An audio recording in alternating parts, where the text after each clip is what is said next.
Politics, জেগে উঠুক জনতা, বদলে যাক রাজনীতি।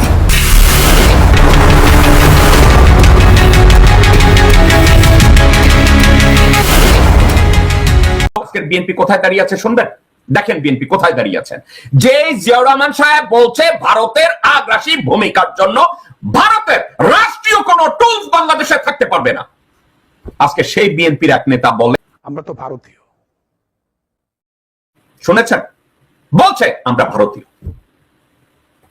এখন এই ইন্ট্রোডাকশনের পরে আপনাদেরকে আমি একটা কথা বলি, আজকের বিএনপির কি অবস্থা, এই মুহূর্তে বিএনপির কি অবস্থা। এই মুহূর্তে বিএনপি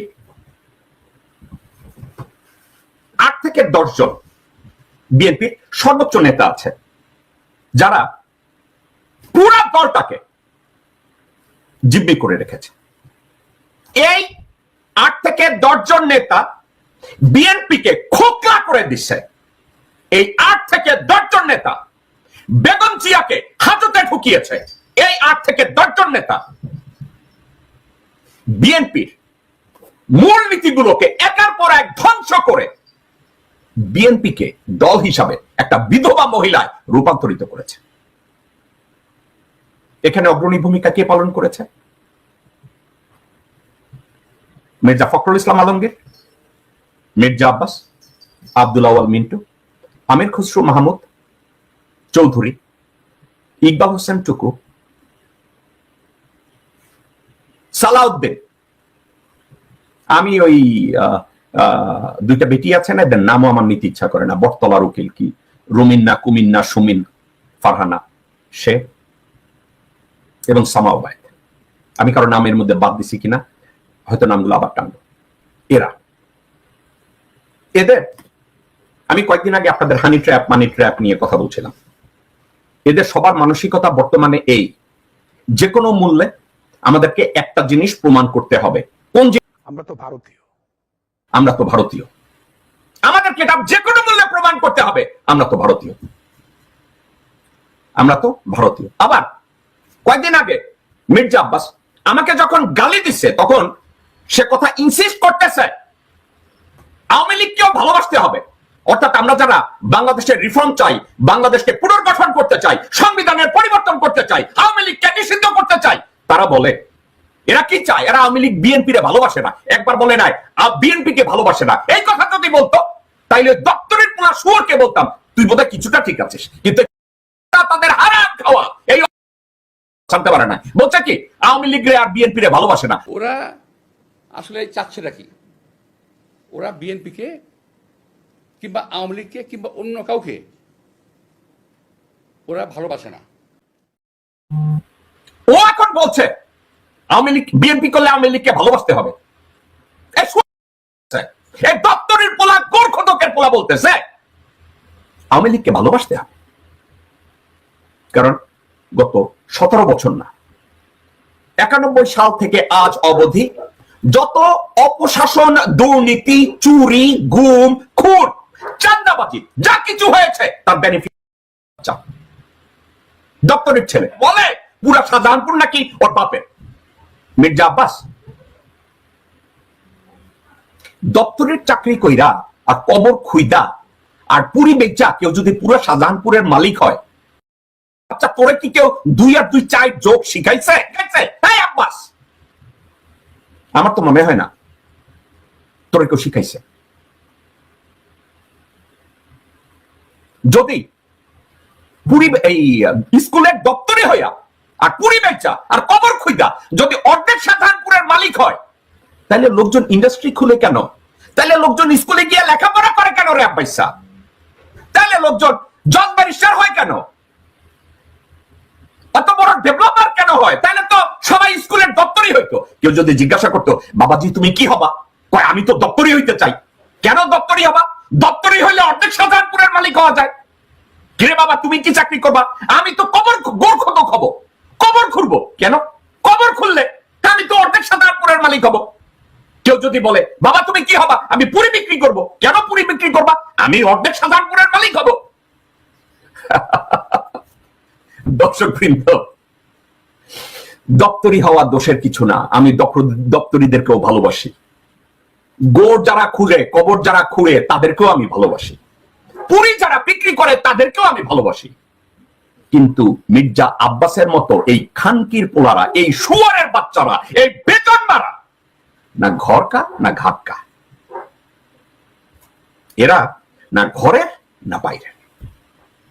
সো দর্শকবৃন্দ, মির্জা আব্বাস বলছে পুরা শাহজাহানপুরের অর্ধেক। এখন আরো একটা কথা, এই মির্জা আব্বাস আবার বলছে বিএনপি নাকি চান্দাবাজি করে না, বিএনপি নাকি পিস্তলবাজি করে না, বিএনপি নাকি এখন সাধু হয়ে গেছে গা।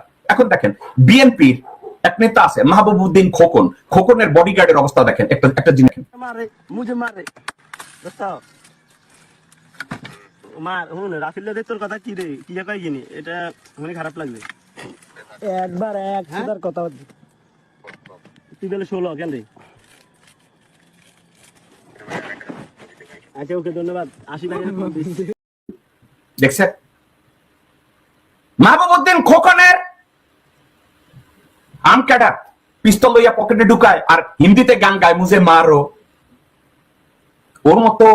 ওর মতো লোক পিস্তল পকেটে লয় আর কয় মুঝে মারো। আমার তো মনে হয় ওকে ওর ইনভাইট করতেছে মোর গোয়া মারো। এই শুয়ারের বাচ্চারা খুঁজে বের করে পুলিশ কেন এখনো গ্রেফতার করে নাই? মাহবুবউদ্দিন খোকনরে কেন গ্রেফতার করা হয় নাই? এ ধরনের লোকজনকে তারা পালে। কে পালে? বিএনপি। এবং টকশোতে যারা যায়, টকশোতে গিয়া তারা রাজনৈতিক কথা বলে, রাইট? এবং তাদের কথাবার্তার নমুনা শুনেন এবং বাসও খায়। এই বাসটা শুনেন কি বলে। না, আমি এটা যাওয়ার আগে আমি বলতে চাই, মির্জা ফখরুল উনি যখন বিএনপির রাজনৈতিক মিটিং এ যায়, উনাকে যদি কেউ আমার টোনে জিজ্ঞাসা করে এই নিয়ে আন্দোলন ঠিক মতো করেন না, এই নিয়ে আপনি সব জায়গায় হিজড়ার মতো কাম করেন, তখন সে কি করে জানেন? বিএনপির নেতা কর্মীদের ধমক দেয়। উনি দেখেন কিভাবে ধমক দেয় মির্জা ফখরুল। কারণ সে ভারতের সুপারি খাইছে, ওনার ফ্যামিলিরা দ্বৈত নাগরিক, ভারতের নাগরিক, ওনার বউ ভারতের নাগরিক এবং বাংলাদেশের নাগরিক, উনি নিজে ভারতের নাগরিক এবং বাংলাদেশের নাগরিক। দেখেন এই শুয়ারের বাচ্চা বিএনপির নেতা কর্মীদের গালি দেওয়ার সুযোগ পাইলে, মর্দান দেখি দেখাইতে গেলে সে নেতা কর্মীদের গালি দেয়। শুনেন সে কি বলে। তুমি জানো না, ইউ ডোন্ট নো। এই দাঁড়াও, বাজে কথা বলবো না। এই ছেলে কে তুমি? তুমি এদিকে কেড়ে বেসো। তুমি জানো না সে যাচাই সুন্দর কথা বলছো। তুমি জানো না, আমি জানি বলে বলছি। এই বেয়াদব, শুনছেন? শুনছেন? ভারতের এবং বাংলাদেশের নাগরিক মির্জা ফখরুল, সে নেতা কর্মীদের সামনে গেলে মর্দাঙ্গি দেখছেন, সে সব জানে। কিন্তু যখন বিপ্লবের সময়, আন্দোলনের সময় মঞ্চে উঠে, তখন লোকজনের দিকে পুলিশ দেখা, সামনে লোক দেখা বলে এখন কি বলবো। উনি সব জানে, কিন্তু তখন বলে এবার কি বলবো। তার আচরণ দেখছেন নিজের কর্মীদের সাথে, এই হচ্ছে তার আচরণ। কর্মীরা কেউ তার সাথে যায় না, তার পাশে দাঁড়ায় কথা বলতে পারে না। এবং এই বলদের বাচ্চা বলদ প্রায় বলে সে সংস্কার আগে চায়, এই জন্য সে লোকজনের সাথে একত্র হয়ে আন্দোলন করার জন্য 2 দিন আগে এক লোকের কাছে গেছে। কার কাছে গেছে?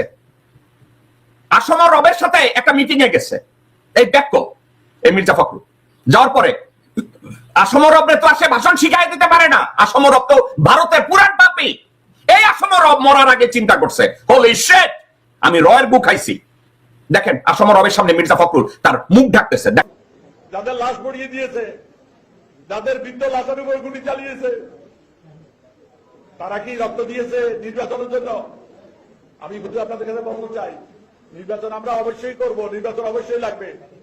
তবে সংস্কার চালা নির্বাচন করে যে এই জাতির কোন লাভ, এই রক্তের সাথে বিশ্বাস কথা করা, শিশু, কিশোর, যুবক, শ্রমজীবী, কর্মজীবী, পেশাজীবী, পুরুষ, মহিলা, যারা রক্ত দিয়েছে, যারা জীবন দিয়েছে, যারা আহত, যাদের চোখ জীবনে আর কোনদিন তাদের জয়লাভের পরে সেই বাংলাদেশ দেখবে না, তারা আহত শত শত, নিহত শত শত, শিশু পঙ্গু হয়ে গেছে অনেকে, অনেকের পরিবারের এই শিশু সন্তানের পালন করা মা বলছে আমি ভাত নিয়ে বসে আছি, আমার সন্তান কোথায়? মির্জা ফখরুল মুখে হাত দিয়ে বসে আছে, মির্জা ফখরুল খুঁজে পাইতেছে না। এখন একটা কথা, মির্জা ফখরুল না দলের পালস বুঝে, দলের নেতা কর্মীদের পালস বুঝে, না জনগণের পালস বুঝে। এই পালস বোঝার ক্ষমতা তার নাই। এখন মির্জা ফখরুল এবং মির্জা আব্বাসের জন্য কিছু লোকজন আছে, তারা তাদেরকে সমর্থন করে। কি সমর্থন করে? তাদের কথা শুনবেন। এক বলদের বাচ্চার কথা শুনেন, বিএনপির এক বলদের বাচ্চা। ডক্টর মোহাম্মদ ইউনূসকে বলতে চাই, আপনি নোবেল বিজয়ী। শুনছেন, এই গোবরখোর, এই গোমূত্রখোর নোবেল রে বলে নোবেল বিজয়ী। ইউনূসের গালি দিতে আসছে।